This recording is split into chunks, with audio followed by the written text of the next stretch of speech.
Bonjour, aujourd'hui on va s'attaquer à un sujet autour des données et en particulier quelque chose qu'on connaît bien tous quand il nous manque des données, on manque de données pour pouvoir générer plus d'intelligence et donc on aimerait bien avoir par exemple une sorte de baguette magique pour venir ajouter des informations qu'on n'a pas avec plus ou moins de certitude. Alors pour ça j'ai réalisé un petit prototype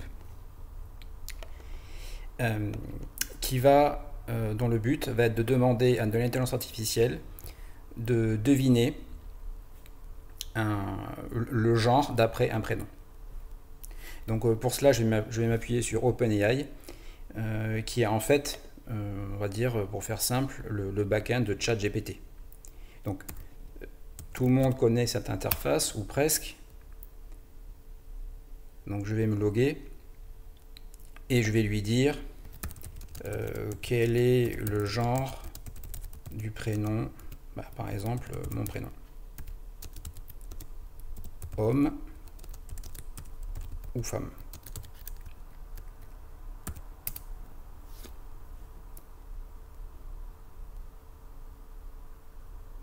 Voilà. Donc ce que j'aimerais, c'est avoir ça dans un programme pour pouvoir le faire en masse sur des fichiers et enrichir. Donc c'est ce que je vais vous montrer. Donc là, quand j'ai appelé ChatGPT, il faut bien avoir confiance que derrière, c'est OpenAI qui est appelé.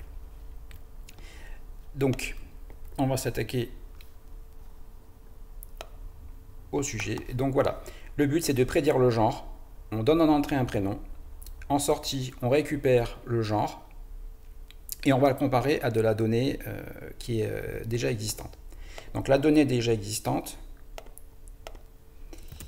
je vais me baser sur l'open data.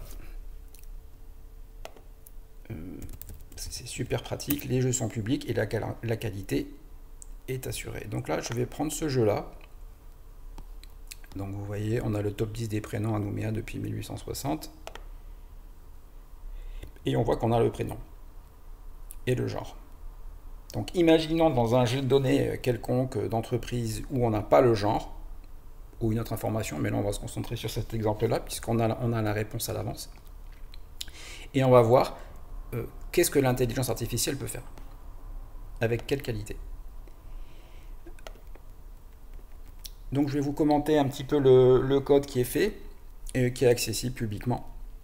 Donc déjà on va commencer par installer le paquet OpenAI, qui est en fait un facilitateur pour accéder à l'API. Et à l'intérieur, j'ai un gestionnaire de secrets, donc moi j'ai ma clé, donc je peux partager mon notebook sans crainte. Ensuite,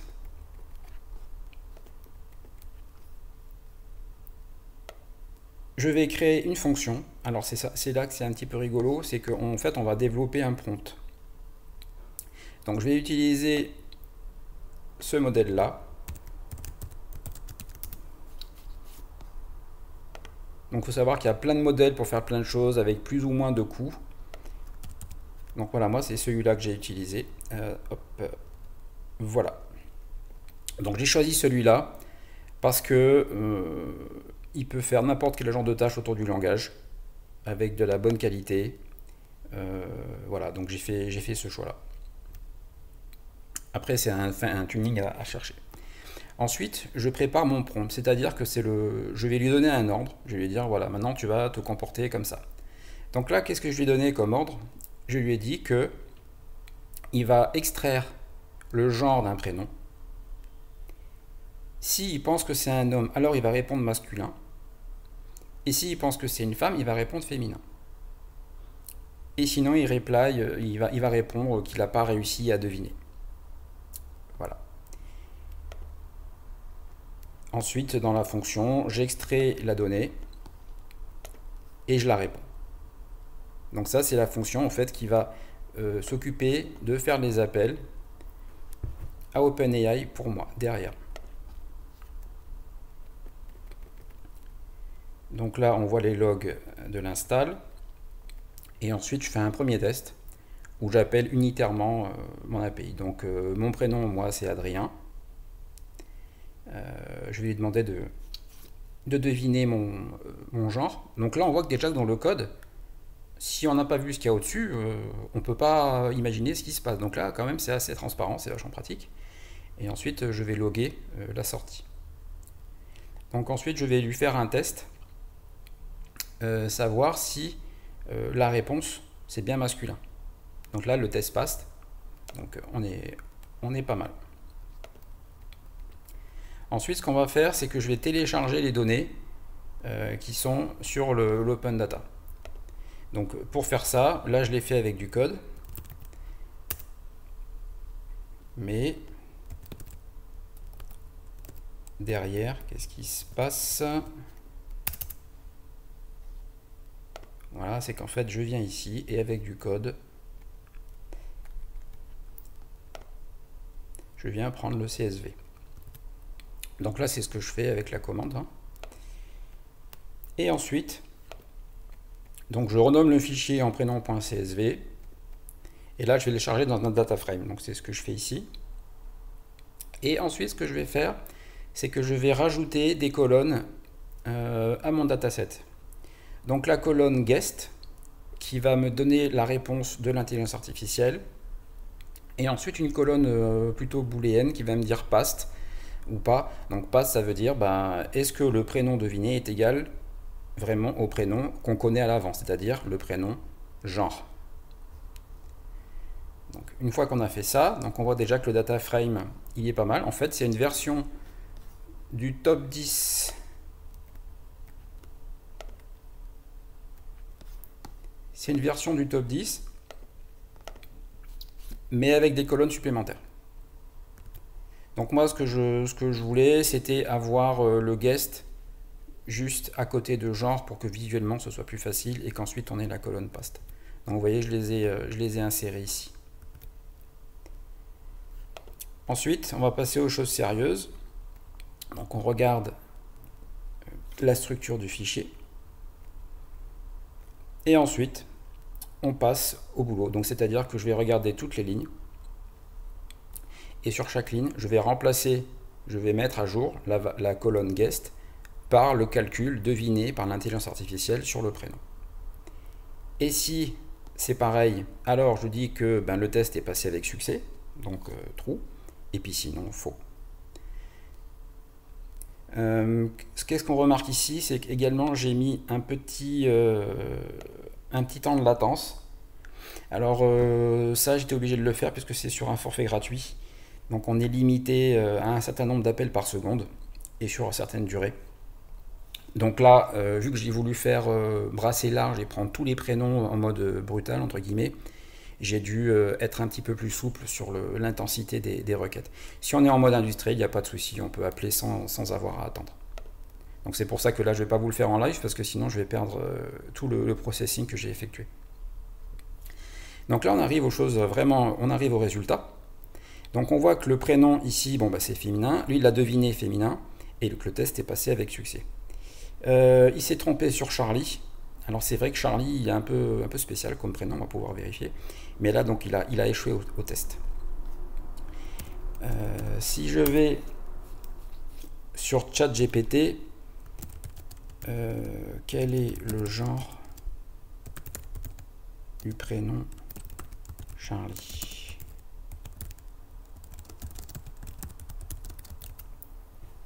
Des fois ce sont des choses, voilà, donc là en gros on peut pas savoir. Donc on répond pas et à la rigueur on va laisser aux soins de l'intelligence humaine de venir compléter à l'unité. Bon là du premier coup d'œil, ça a l'air plutôt pas mal les résultats. Donc ce qu'on va faire maintenant, c'est qu'on va les regarder quand ça s'est pas bien passé. Donc pour ça, je vais faire une requête sur mon dataset et je vais lui dire dis-moi quand passé n'est pas égal, n'est pas vrai quoi. Et puis aussi, vu que c'est des cas que j'ai ratés, je vais vous le montrer après, mais je vais le mettre à part, je vais garder un fichier entre guillemets et comme ça je vais pouvoir me concentrer sur eux pour du post-traitement par exemple. Et donc là en sortie, je vais post-processer un CSV. Globalement, alors quels sont les résultats, puisque quand même c'est ça qui nous intéresse? Eh bien, globalement, en fait il est juste. à 98%. Donc c'est vraiment un excellent résultat. Moi j'étais vraiment surpris, je ne pensais pas que ce serait aussi bon. Donc voilà, bah, c'est super rentable. Parce qu'à condition de laisser la colonne bien isolée en disant bon bah cette donnée là quand même elle a été devinée, mais on a fait un bond en avant, parce que imaginons qu'on n'ait pas cette donnée là, et bien là maintenant d'un coup de baguette magique entre guillemets, on a cette donnée là, elle est apparue. Ça veut dire qu'on va pouvoir développer d'autres types d'intelligence, d'algorithmes, de décisions, de ce genre de choses. Alors ce qui est remarquable avec ce notebook, c'est que comme input, comme vous pouvez voir, eh bien en fait, il n'y a pas de données. Donc la seule donnée qu'on a, en fait, c'est qu'on a fait de la consommation d'API ou de fichiers externes. Ensuite, les outputs. Donc là, oui, pour l'input, par exemple, donc il y a les sources de données des prénoms, ici. Et ensuite, ça, que je suis venu consommer. Voilà, donc ça, c'est les deux sources de données. Donc ça, c'est le moteur qui améliore les données. Et les prénoms, c'est mon jeu de test. Si on est en entreprise, ben, ça peut être des données clients, d'utilisateurs, de ce qu'on veut, de lieux, il n'y a pas de limite. Par contre, il faut bien veiller à développer le bon prompt. Donc à développer le bon prompt, à charger le bon modèle. Donc c'est cette partie-là. Cette partie-là, en fait, elle est capitale. Et c'est là qu'il va y avoir du boulot pour redesigner le prompt, le faire le plus court possible aussi, parce que tout a un coût.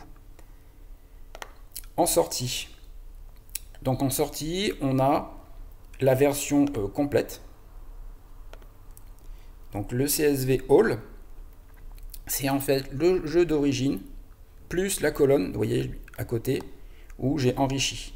Donc ce qui fait que si on télécharge le fichier, on peut s'amuser, et je pense que je le ferai, à faire les statistiques de ratage, par exemple, par année, ou par sexe. Voilà, donc après, il n'y a pas de limite. Comme autre jeu de données, alors là, c'est les cas où c'était pas bon. Et là, c'est assez amusant. Parce que là, donc on voit masculin, féminin, notre guest. Et là, je ne sais pas ce qui s'est passé. Il a rajouté et ça féminin.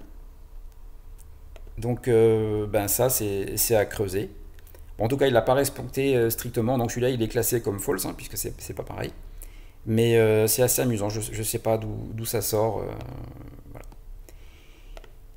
Et prénom. Donc prénom, ça, c'est le fichier d'origine, tel quel. Donc je le garde pour historique. C'est toujours intéressant de garder les données d'origine. Voilà. Donc comme vous pouvez voir dans les logs, il y a un temps d'exécution qui est extrêmement long.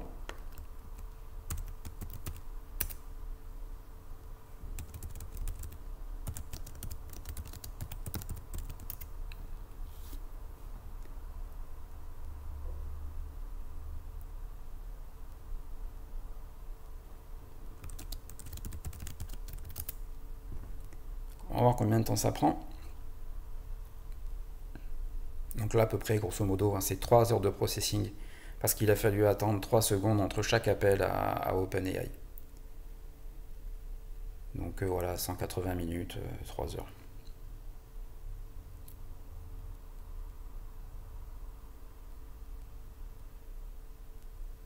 Il fait la démonstration complète.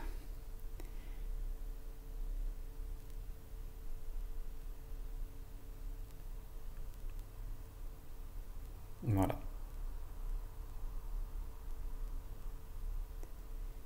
Donc on a eu un temps de processing de 3 heures, sachant que j'ai attendu 3 secondes entre chaque appel et que les réponses de OpenAI sont vraiment très rapides. Donc là, après, on voit les logs. Et ensuite, là, en fait, c'est la barre de... Ici, j'ai mis la barre de progression. Donc en fait, à chaque fois qu'on a un hit, qu'on fait un calcul, on voit le niveau de progression. Parmi les settings, donc là, je vais l'ouvrir aujourd'hui, devant vous. Et on voit que la seule data source, en fait, c'est la connexion Internet, en fait. Voilà. Donc, ça clôt la démo. Il y aura le notebook qui vient, l'article qui vient avec. Mais déjà, je pense que j'espère que ça vous a ouvert des perspectives dans le cas où vous manquez de données ou lorsque vous avez des données de mauvaise qualité. Alors par contre, attention, ça ne remplace pas l'œil humain. Donc toujours veiller à faire en sorte de pouvoir reconnaître les données que vous avez devinées de vos données d'origine. Voilà, ce sera tout pour aujourd'hui en espérant que vous aurez découvert des choses intéressantes. À bientôt.